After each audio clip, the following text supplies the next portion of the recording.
everyone, this is Sabrina and I am so excited that you're here today. I'm going to be doing a special how-to video and I'm going to show you how to use the mini Misti. Go ahead and link the one that I have if it's available on Amazon, and I'll try to link a few others for you.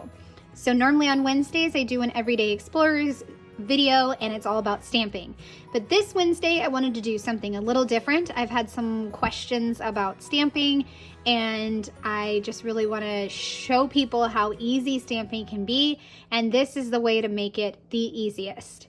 My bestie Veronica reminded me to pull mine out and use it, and she just gave me the inspiration to share this how-to video with you. It's just about a 4x6 if you have 4x6 right there, but I'm gonna do some 3x4s, and I'll use Everyday Explorers stamps and also some Ali Edwards stamps, and I will show you just how easy it is to use this.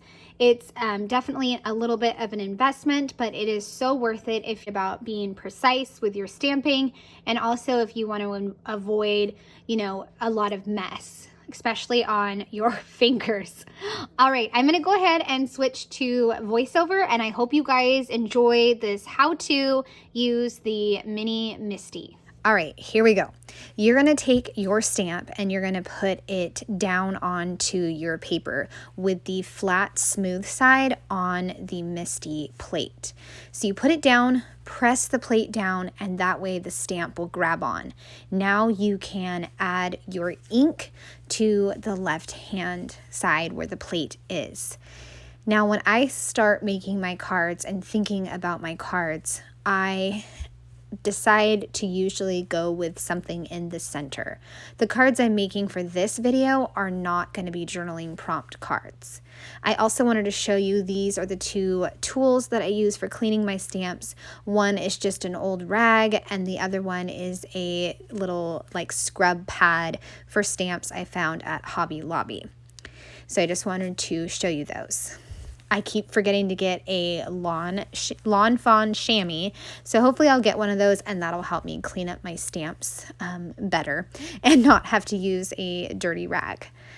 Okay, so I have March stamped, and I noticed this kind of blob, and I knew that I could use the circle in green or any other color and go ahead and stamp a sentiment right on top of it with black ink. So I'm gonna do the green stamping with the right now, and then to balance it out, I'm gonna add another green blob. I also wanted to mention this kind of random tip. You can see that I'll be cleaning my plate periodically, and I'm using just a really old rag, but it's actually a rag that my kids used a long time ago from the dollar store. It was one of those magic towels. You put it in warm water, and then it turns into a towel. So I've kept those around, and now I use them for stamp cleaning and Misti plate cleaning. So for the bottom of the March, I had a little space, and so I went ahead and put another sentiment there and went ahead and repeated it. And the first stamp card is done. So again, every time you have to push down on the stamp, every time, ink it, then push down on it again.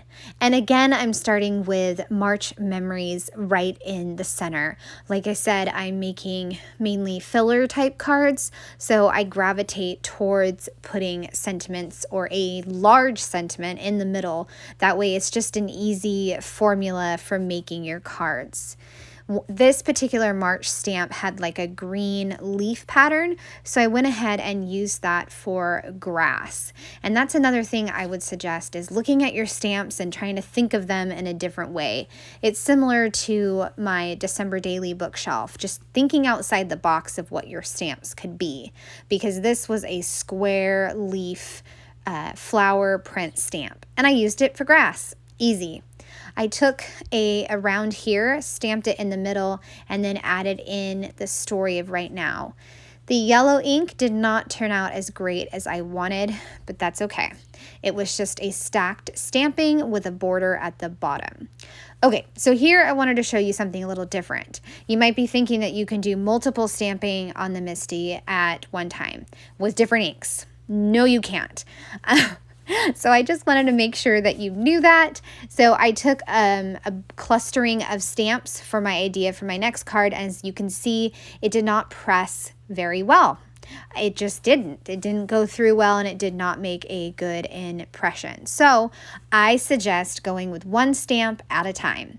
This time I'm doing an April card, and I'm starting with a large sentiment over on the left-hand side and then a right now below it. I love this big scripty font. I almost want to call it like a groovy font.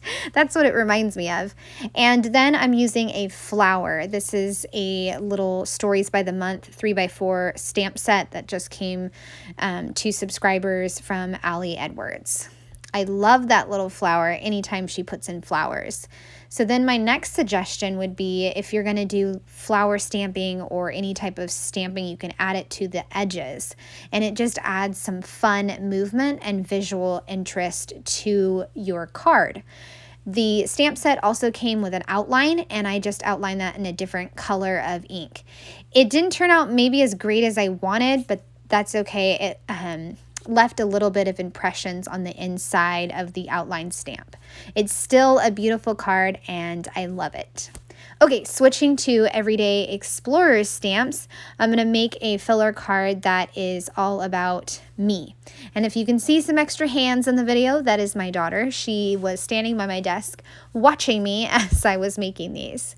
I am starting with a sentiment that is totally, and I decided to put in totally me. And I'm going to make it a green and black card because I might use this in my March everyday project.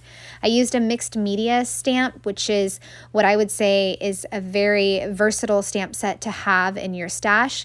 It's a stamp set that has lots of different patterns on it, like stitch marks or X's or dots or stars to have in your collection. So this one that I used had some stitch marks on it and also some half circles that you could use, and that's what I'm using in a different colored ink. If these are still available from Everyday Explorers, I will go ahead and link them.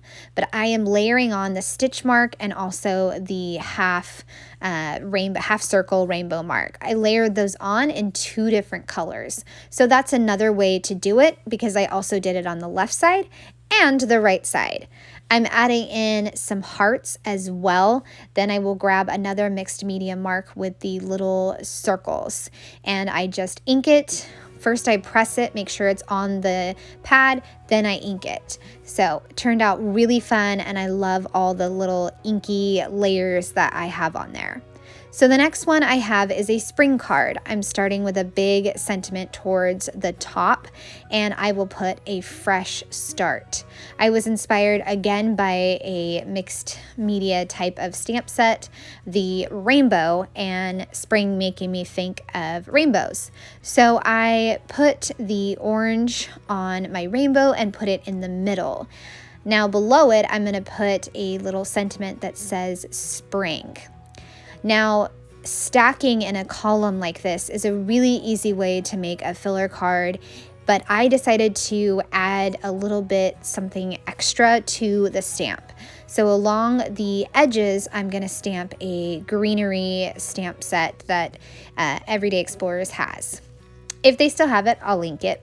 It is just a beautiful, easy set that is just, I love using this set. So I'm doing lots of pink on the edges and turning it.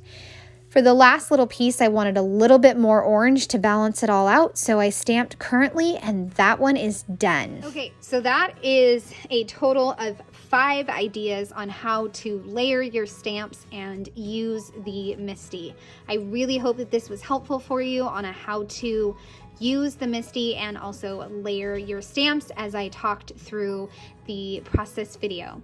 If there is any other tutorials that you would like me to go over or work through, go ahead and leave a comment in the comment section, and I'd love a thumbs up or subscribe if you are new to my channel. All right, have a great day. Bye.